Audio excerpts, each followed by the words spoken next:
안녕하십니까. 부모 면허의 저자 박인경입니다. 오늘은 제 8강입니다. 행복할 때 찰칵 아이들이 사진을 찍는데요. 그래서 오늘 행복할 때 찰칵 사진 찍는 아이들에 관한 이야기입니다. 아마 이 이야기를 통해서 부모에 관한 얘기가 안 나올 수가 없겠죠. 또 하나의 부모의 역할이 우리한테 배워지지 않을까 생각합니다. 현실 치료라는 게 있습니다. 현실 요법이라고도 하는데요. 그것과 함께 선택 이론을 개발하신 윌리엄 글라서 박사가 있습니다. 그분이 하신 말씀이 사람은 누구나 자기의 욕구를 충족시켜주는 대상 또는 그 경험을 잊지를 못하고 꼭 사진기로 찍는 것처럼 찰칵 마음의 눈으로 사진을 찍어서 자신의 머릿속 사진첩에 저장을 한다고 합니다. 이 말을 다르게 표현하면 누구나 잘하면서 행복한 순간이 있으면 찰칵 하고 사진을 찍어서 자기 머리에 간직한다는 거죠. 그래서 어떤 사람은 이 머릿속 사진첩이 되게 두툼한 사람도 있고 어떤 사람은 굉장히 얇은 사람도 있을 것입니다. 또 그 사진 안에 어떤 사람은 부모가 행복하게 등장할 때가 많은 사람이 있는가 하면 부모와의 행복한 사진이 정말 너무나도 적은 사람도 저는 자주 만납니다. 그래서 이 사진첩이 두툼할 때 우리는 살아갈 힘도 두둑하거든요. 그렇다면 우리 자녀는 과연 어떨 때 행복해서 사진을 찰칵하고 찍을까요? 한번 그것을 오늘 살펴보고자 합니다. 우리는 전 시간에 왜 부모가 부부로서 행복할 때 그 이야기를 했잖아요. 그럴 때 사실은 아이들이 많이 하는 말이 있어요. 어우 오글거려. 어우 소름 돋아. 대패가 좋아 대패. 우리 집은 대패가 필요해. 이렇게 말하기도 하지만 그때 반드시 찰칵하고 아이들은 행복 사진을 찍는다고 합니다. 그 이야기 말고 이제 오늘 새롭게 살펴보고자 하는 게 있는데요. 바로 첫 번째는 문인사입니다. 문인사, 제가 만든 이름인데요. 문인사라 함은 조금 더 정확하게 말하면 문 앞 인사예요. 이제 우리 자녀들이 돌아올 때 뭔가 들어오는 소리가 나죠? 문 앞에서 이렇게 삐삐삐 요새 같으면 그 번호키 누르는 소리라도 들리고 옛날 같으면 키를 그 안에다 집어넣는 그 소리가 나기도 해서 우리는 그럴 때 집안에 있던 부모가 그 아이에게로 달려가서 문 앞에서 아유 오늘도 얼마나 애쓰고 수고했냐고 치하하면서 인사하는 것. 그게 문 앞 인사예요. 물론 집에 들어올 때만 하는 것이 아니라 아침에 나갈 때도 오늘 하루 얼마나 애쓰겠냐고 정말 수고 많이 하라고 그렇게 인사하는 것이 문 앞 인사입니다. 그런데 이걸 아이들한테만 해주면 누가 정말 서운해할까요? 그렇죠. 배우자들이 너무 서운하죠. 배우자 꼭 해주셔야 됩니다. 아침에 나갈 때 어디에 계시나요? 남편이 바깥에 나갈 때 또 들어올 때 정말 반갑다고 뛰어나가는 것이 굉장히 중요합니다. 사실 전주에 이어 저희 집 얘기를 하면 제가 남편이 아침에 나갈 때 배에 공수를 하고 여보 안녕히 다녀오세요 이렇게 인사를 해요. 그러면은 굉장히 자기가 1살 터울인데 굉장히 어른인 척하면서 오냐 막 이러면서 일부러 그렇게 얘기하면 그런데 빨리 오세요 이렇게 내가 얘기해요. 지금 목이 다 쉬었는데 옛날에 예쁜 목소리로. 그러면 저희 어머님이 남편이 나간 다음에 꼭 하시는 말씀이 있어요. 야야 걔가 오다가 술을 먹기를 하나 아니면은 친구를 만나 늦게 오기를 하나 도대체 뭐하러 빨리 오락하노? 빨리 올 낀데 왜 빨리 오락하노? 막 어머님이 뭐라고 하세요. 그럼 제가 처음에 시집가서는 어머니가 너무 무서워서 대답을 못했어요. 근데 조금 어머니하고 친해지고 그러면서 제가 어머니 빨리 올 건데도요. 빨리 오라고 하면 좋아한대요. 그랬더니 저희 어머님이 항상 할 말이 없으실 때 그런 표현을 하셨는데 그런 것도 있구나라고 표현하시는 거죠. 이렇게. 네, 정말 아침 인사 그렇게 해서 내보내면 어깨가 쫙 펴지죠. 또 저녁에 들어올 때 아우성이 나는 거죠. 아빠가 뭐가 삐삐삐삐 누르면 막 다 뛰어나가는 거예요. 어떤 여자가 먼저 안길 거야? 이제 뭐 서로 도움닫기 멀리 뛰게 하며 아빠 어서 오세요 이러면서 달려나갈 때 그때 하루의 피곤이 풀릴 거라 생각합니다. 우리가 누워서 다녀와요. 방 안에서 갔다 왔어? 또는 소파에서 왔네? 이렇게 인사할 때가 얼마나 많은지요. 저도 남편이 하늘나라 간 다음에는 저희 아이들이 다 컸으니까 걔네들이 잠깐 드나들 때 그렇게 인사 안 하게 되더라고요. 그렇게 된 지 얼마 안 됐을 때 가만히 있어봐. 내가 왜 문인사 안 하지? 그래서 아이가 운동하러 나갔다가 들어올 때도 얼른 공부하다가도 벌떡 일어나서 나가서 우리 딸 어서 와 막 이렇게 이야기를 하면 우리 엄마 또 문 앞에서 인사하느라고 저렇게 애를 쓰네. 그러면서도 자기를 너무 중요하게 생각해주는 그 부모가 정말 고맙고 아이들의 자존감은 쑥쑥 올라간다고 생각합니다. 그런데 제가 부모님들하고 얘기하다 보면요. 소파에서 안 하는데요. 아 그래요. 방 안에서 안 해요. 아 그래요. 그럼 어디서 하세요? 안 해요. 인사를 아예 안 한다는 분들이 점점 많아지고 있어요. 이래도 되는 걸까요? 사실은 아무것도 아닌 것 같지만 굉장히 적신호입니다. 네, 부부 또는 부모 자녀 간의 관계가 굉장히 어려워지고 있고 심각해지고 있다는 그런 신호라고 저는 생각합니다. 부부 관계 치료에 아주 세계적인 분이 계세요. 그분이 바로 존 가트만 박사거든요. 근데 그분이 시애틀에 있는 애정문제연구소라는 걸 차리시고 거기에 이제 부부들이 와서 며칠씩 머물면서 거기서 사는 거예요. 그러면서 이제 카메라가 돌아가면서 그들이 어떻게 말하는지, 어떻게 반응하는지 이런 것들을 계속 연구하고 데이터를 축적해서 정말 놀라운 결과들을 발표하셨습니다. 무려 40년도 넘게 3,000쌍 이상의 부부를 관찰하고 면담한 결과예요. 그런데 그 결과가 아주 소름 끼치게 놀라운 것들이 많은데 그 중에 하나가 여러분한테 소개해 드리기를 원하는 게 있습니다.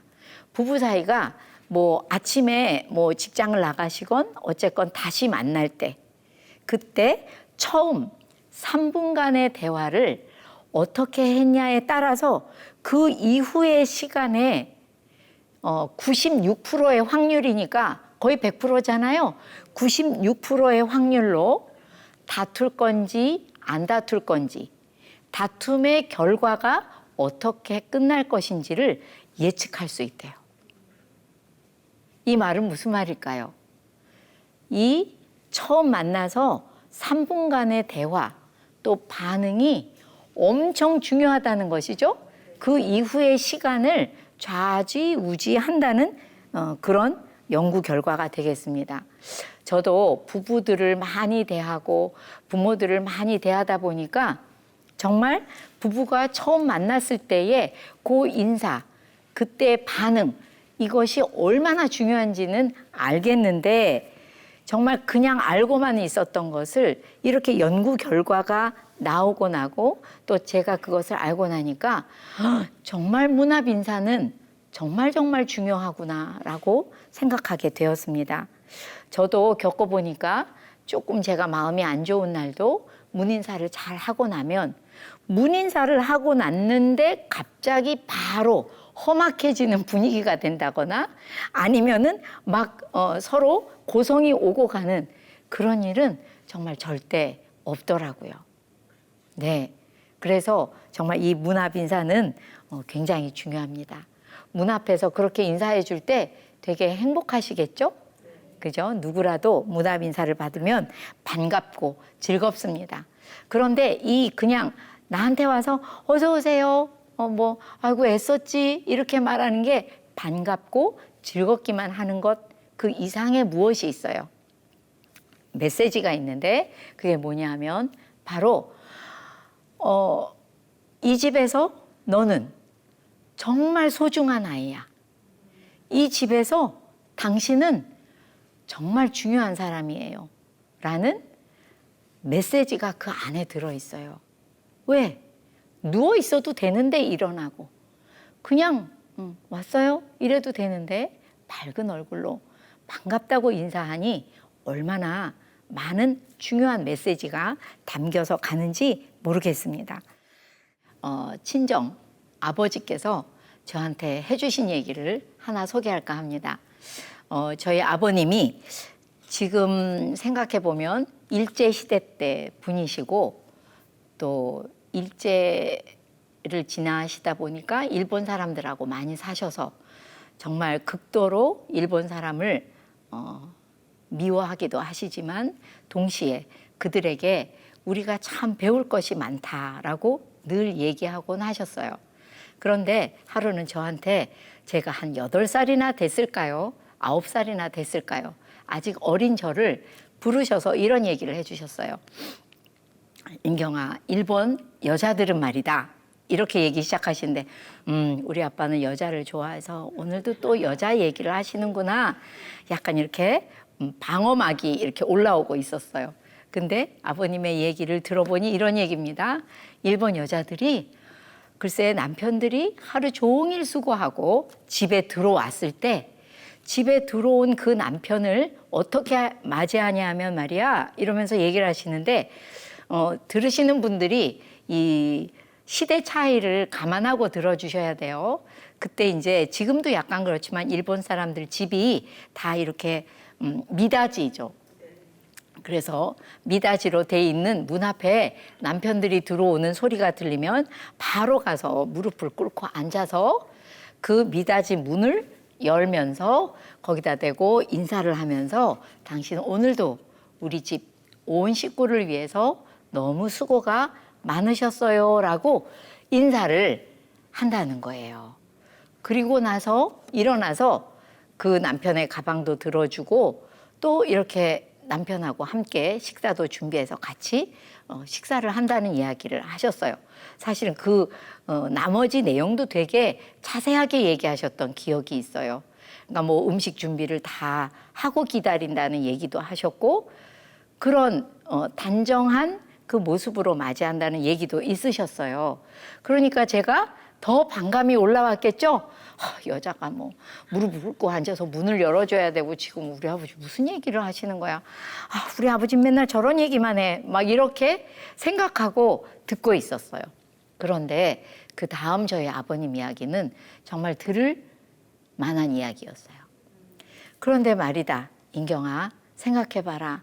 남자들이 하루 종일 나가서 일을 하다 보면 정말 너무 어려운 일이 많기도 하고 어려운 일만 많은 게 아니라 상사들한테 너무 야단을 많이 맞아서 정말 집에 들어올 때 때로는 내가 걸레 같기도 하고 정말 내가 거지 같기도 하고 그런 마음으로 들어올 때가 참 많단다. 그래서 저는 그때 처음 알았어요. 우리 아버지가 이런 얘기를 해줘서 알았지 남자들이 그럴 수도 있다는 생각을 물론 어리니까 더 못 해봤어요.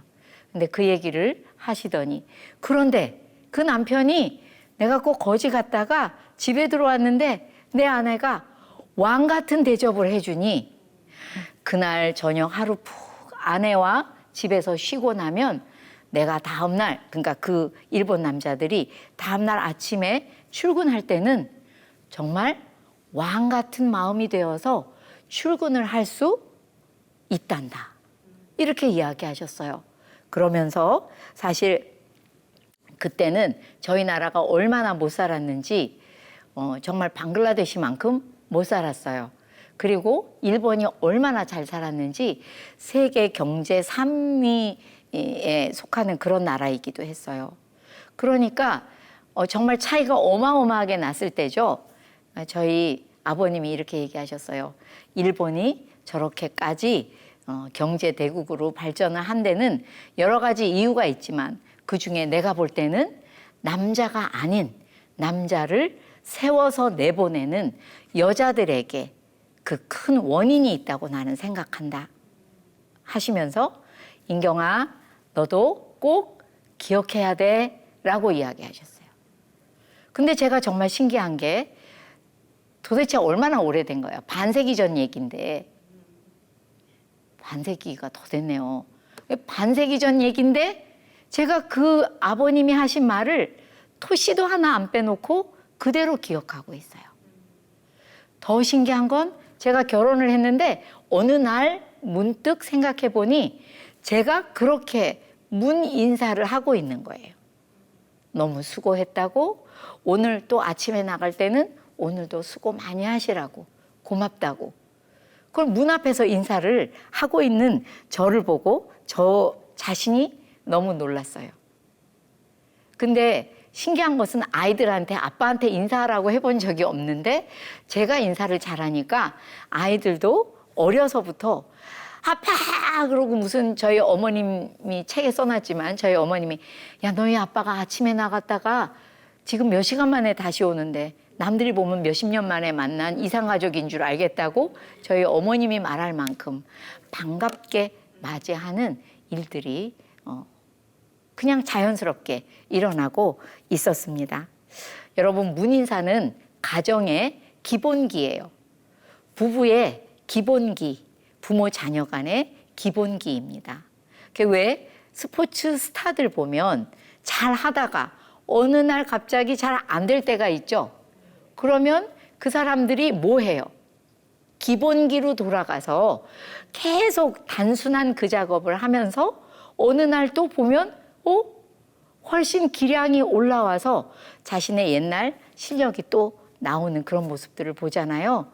여러분 문인사가 가정의 기본기입니다. 사실 그대로 생각해 보세요. 사람이 드나드는데 그 안에 있는 사람이 아무도 아는 척을 안 해요. 그거 굉장히 이상한 가정이죠. 근데 요새는 이상하다고 별로 생각을 안 하기 시작하고 있어요. 그래서 이게 기본기다 생각을 하시면 우리 집에 요새 아이들이 되게 엄마한테 반항하는데 한번 이 기본기 해볼까? 회복해볼까? 해보세요. 달라집니다. 저도 코칭을 하다가 이 문인사 꼭 안내해드리거든요. 정말 아이들이 어떤 그 자존감 올라가는 코칭을 받을 때보다도 아이들이 쉽게 자존감이 올라가고 부모한테 고마워하고 하는 모습을 보게 되곤 합니다. 두 번째는 부모가 자녀의 곁에 머물러 줄 때예요. 자, 어느 아빠와 어린 아들의 이야기입니다.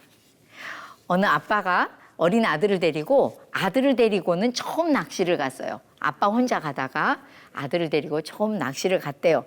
그날따라 왜 그렇게 낚시가 안 되는지 고기가 안 잡히더래요.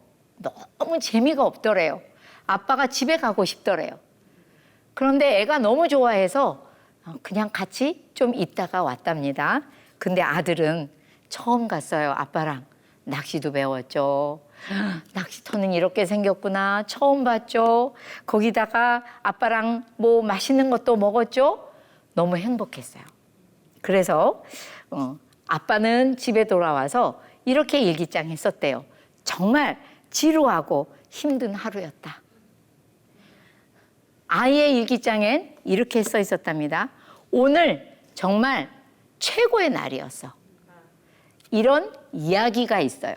실제 그런 아빠, 아들이 있다는 게 아니라 이런 이야기가 있습니다. 이 이야기가 왜 만들어졌을까요? 얼마든지 우리한테 있을 수 있는 일이죠. 이 이야기를 통해서 우리가 알 수 있는 것은 부모는 자녀하고 함께 있을 때 어떻게 시간을 보내고 어떤 마음인지 알 수가 있어요. 아이한테 별로 신경을 안 써요. 내가 낚시를 하러 왔으면 낚시가 잘 되면 좋은 거고 낚시가 안 되면 그냥 기분이 나쁜 거죠. 그런데 아이들은 이 이야기를 통해서 자녀가 부모와 함께 있을 때는 얼마나 그 시간을 좋아하는지를 알 수가 있다는 거예요. 그렇겠죠? 아이들은 아직 어릴수록 부모와 함께 있을 때 정말 행복해합니다.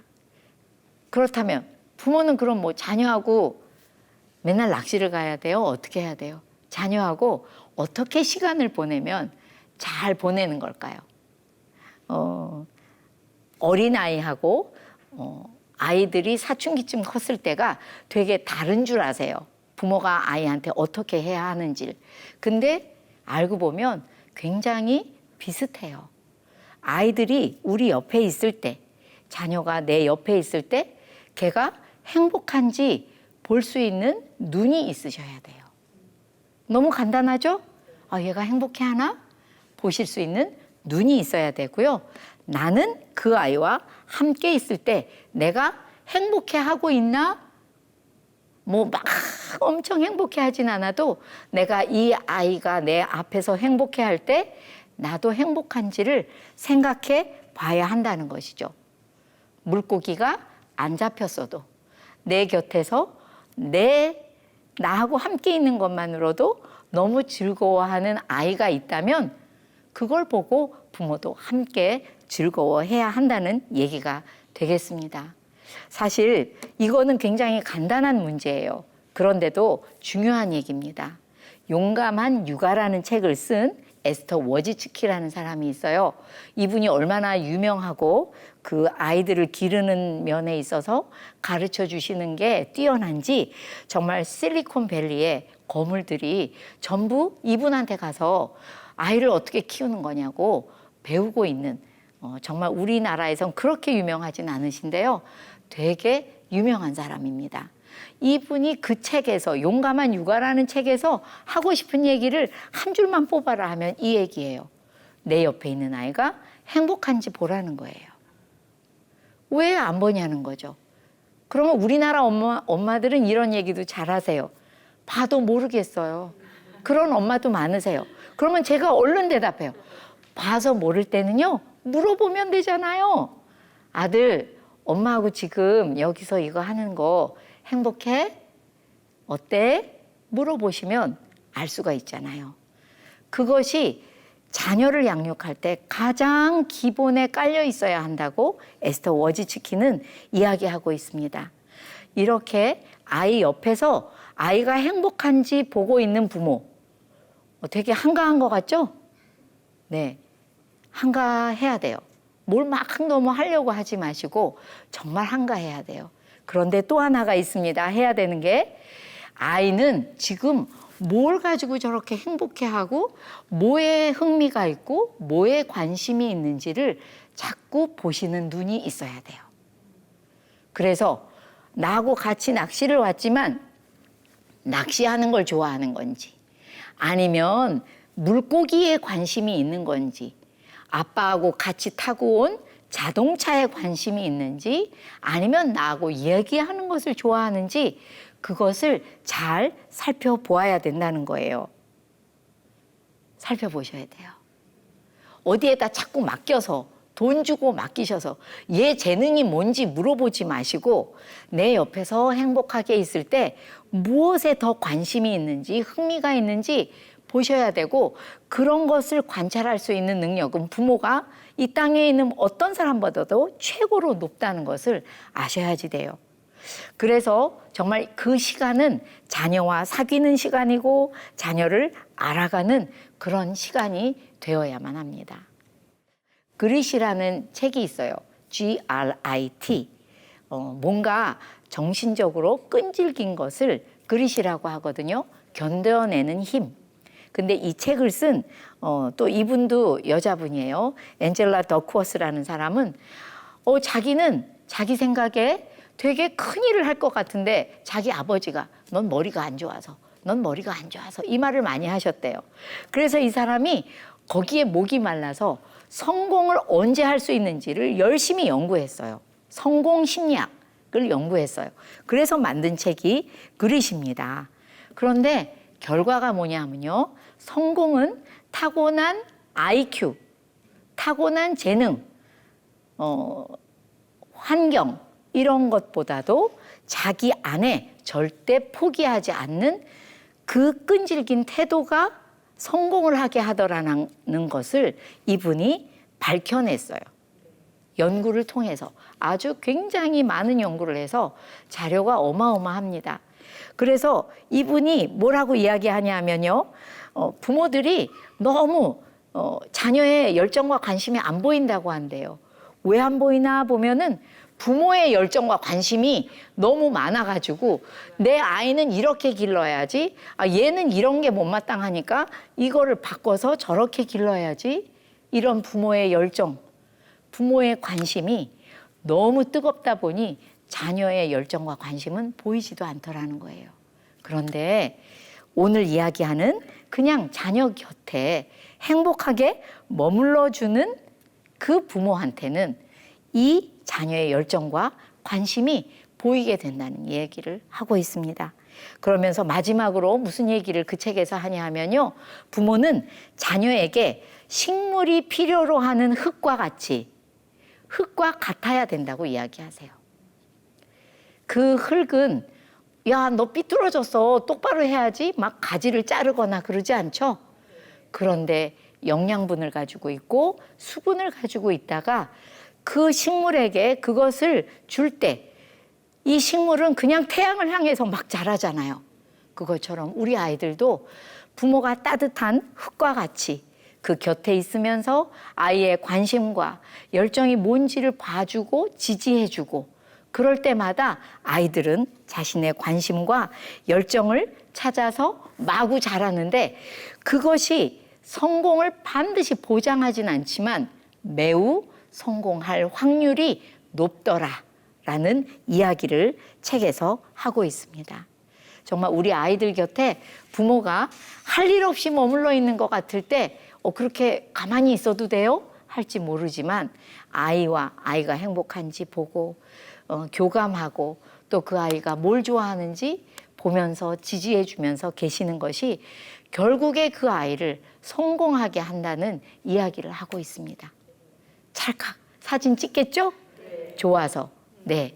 세 번째, 배려를 받으며 배려를 배울 때입니다.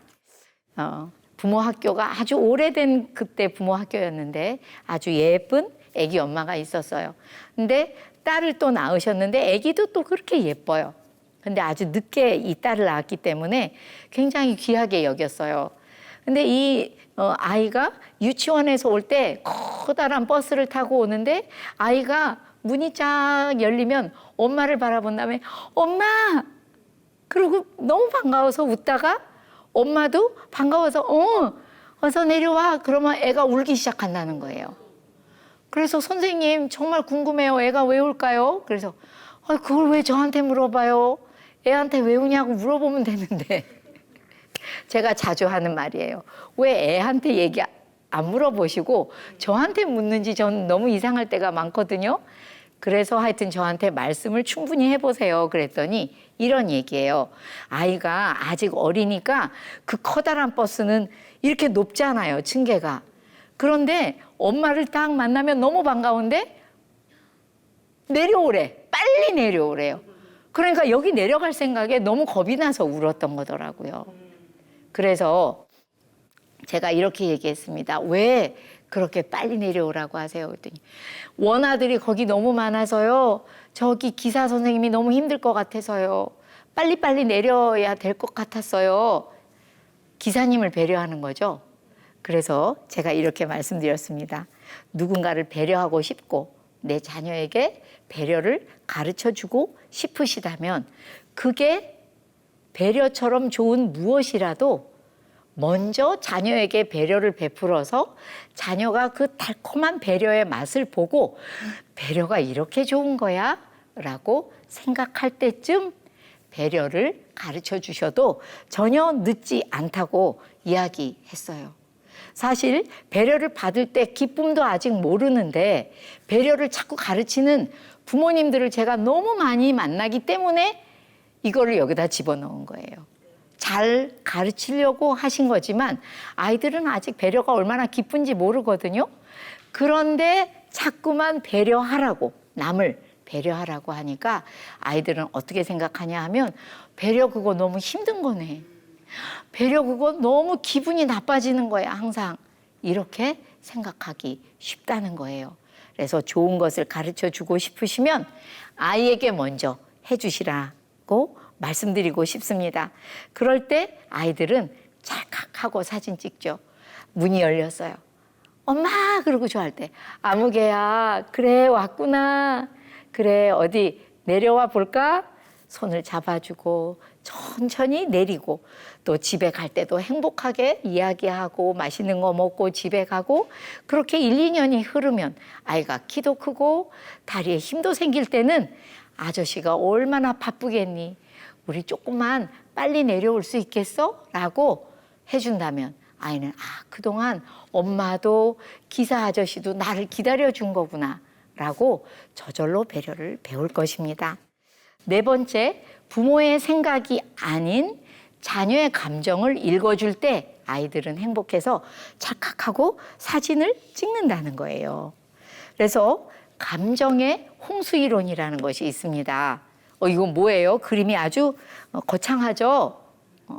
여기 보면은 맨 왼쪽에 평소 상태는 감정은 감정의 자리에 잘 있고 이성은 이성의 자리에 잘 있어요.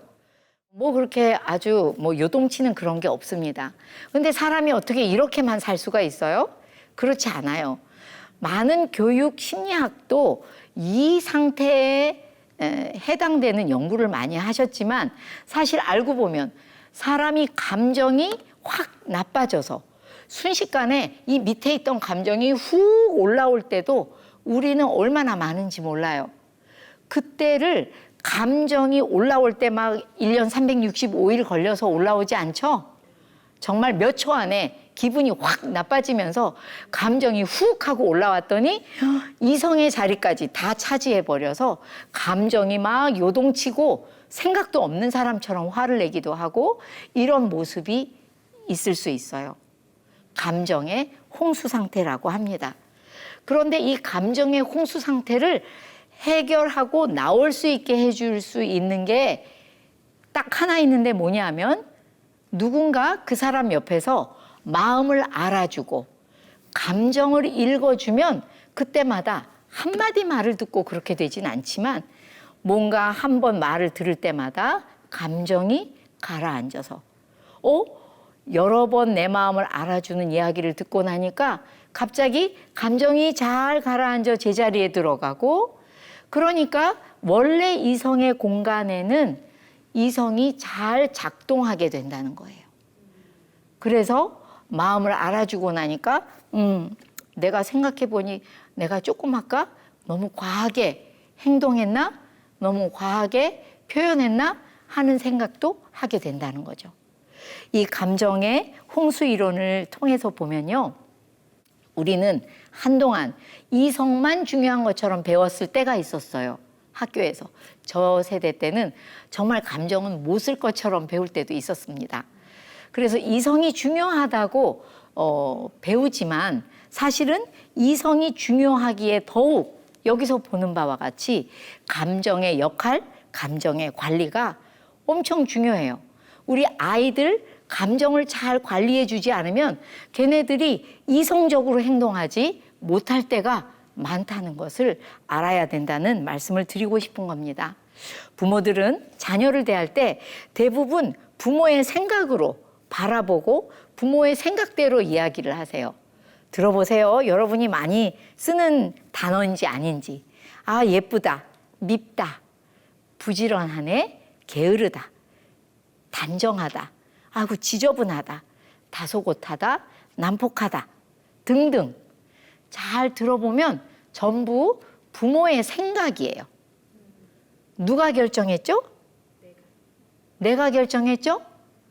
부모가 이렇게 하면 예쁘네, 이렇게 하면 밉네, 얘는 아주 부지런하네, 얘는 게으르네. 전부 부모의 생각이에요. 굉장히 정죄하거나 평가하거나 판단하는 말을 많이 합니다. 그래서 아이들이 화낼 때도요, 제가 지금 감정이 되게 힘들구나 이렇게 보지 않으시고, 쟤 원래 저래. 쟤 원래 화를 잘 내. 그리고 쟤 요새 사춘기라 그래. 누구의 생각이에요? 부모의 생각.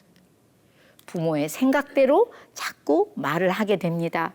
이런 말을 자꾸 자녀에게 할수록 자녀들은 이렇게 생각해요. 내 사정도 모르고, 나 지금 이러이러한 사정인데 엄마 내 사정도 모르고 꼭 저렇게 얘기하더라 하면서 점점 더 감정의 홍수 상태로 빠져들게 됩니다. 저를 오해하지 마세요. 부모의 생각을 절대로 말씀하시지 말라는 얘기가 아니에요. 언제 되도록 부모의 생각을 말하지 말아야 되냐 하면, 자녀가 힘들어할 때, 여기 감정의 홍수 상태에 빠졌을 때, 아이가 너무 힘들어할 때는 되도록 부모의 생각을 말하지 말고, 아까 말씀드린 것처럼 자녀의 감정을 알아주는 것이 필요하다라는 이야기가 되겠습니다. 저희 부모 학교에 어떤 어머니가 해오신 숙제에 써있던 글입니다. 오늘이 시험 날인데 어제 아들이 엄청 공부를 안 하고 신나게 놀더래요. 그래서 너 어디 시험 얼마나 잘 보나 어디 보자, 막 이런 마음이 있었대요. 근데 아니나 다를까 다음 날 아들이 집에 들어오는데 풀이 푹 죽어가지고 들어왔대요. 그냥 여기까지 올라오는 말이 있죠. 우리 아마 다 말하고 보면 똑같은 말일 거예요. 내가 너 어제 그렇게 놀 때 알아봤어. 시험 요렇게 보고 올 줄 알았어. 너 그 풀 죽을 뭐 자격이나 있어? 왜 풀 죽어 있어? 어제같이 그렇게 신나게 놀지. 별의별 말이 다 생각날 거예요. 근데 이 어머니가 부모 학교에서 배운 게 있으시니까 그 말을 꾹 참고, 부모의 생각 말하지 말고 지금 이럴 땐 애 감정을 알아주는데 얘 감정은 뭐지? 생각해 봤대요. 생각해 보니 뭐 시험 공부를 많이 하지 못했지만 시험을 잘 보고 싶었겠죠? 네. 시험을 잘 보고 싶었는데 못 봤으니까 감정이 속상하겠죠. 또 엄마 아빠를 엄청 좋아하는 아들이니 시험을 잘 봐서 엄마 아빠를 되게 기쁘게 해주고 싶었을 텐데 오늘 엄마 아빠를 기쁘게 해줄 수가 없어서 얼마나 아쉽고 얼마나 속상할까, 그런 감정이 추측이 되더래요. 근데 말을 전달해 주려고 나니까 그런 말을 해본 적이 없더래요. 그래서 너무너무 불편해서 하실 수가 없더래요. 그래서 종이에다가 이렇게 쓰셨대요. 아들, 시험 잘 못 봐서 속상하지. 엄마랑 아빠를 기쁘게 해주고 싶었을 텐데 아쉽기도 하고. 그 다음에 쓸 말이 없더래요. 그래서 그런데 아들아, 엄마가 너 참 사랑해. 이렇게 써서 그 종이를 아들 책상 위에 올려놨답니다. 제가 정말 여러분들한테 하고 싶은 얘기는 요 아까 말씀드렸던 언제 행복한 사진을 찰칵 찍냐 하면요, 내가 너무 힘들어서 들어왔는데 세상에 우리 부모님이 내 마음을 알아줄 때, 그때 아이들은 내가 집에 들어오길 잘했어. 집에 왔더니 이렇게 내 마음을 알아주잖아 하면서 찰칵하고 행복 사진을 찍는다라는 말씀을 꼭 드리고 싶어요. 오늘만 해도 이게 몇 가지입니까?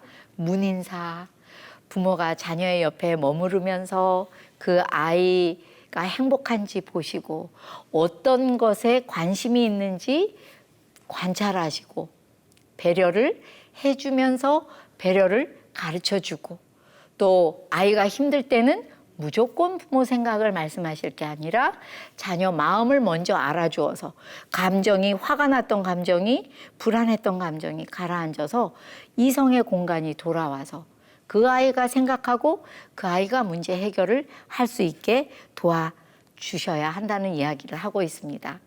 구체적으로 자주 점검하셔서 정말 변화할 게 많지만 무조건 힘들다고 생각하지 마시고 내가 100% 완벽하지는 못해도 노력하는 모습을 보일 때 아이들은 행복 사진이 많이 이곳에 쌓여서 정말 인생을 살아갈 힘이 너무 없어서 힘들어하는 아이들 속에서 우리 아이들만은 인생을 살아갈 힘이 두둑한 그런 아이들로 키우셨으면 좋겠습니다.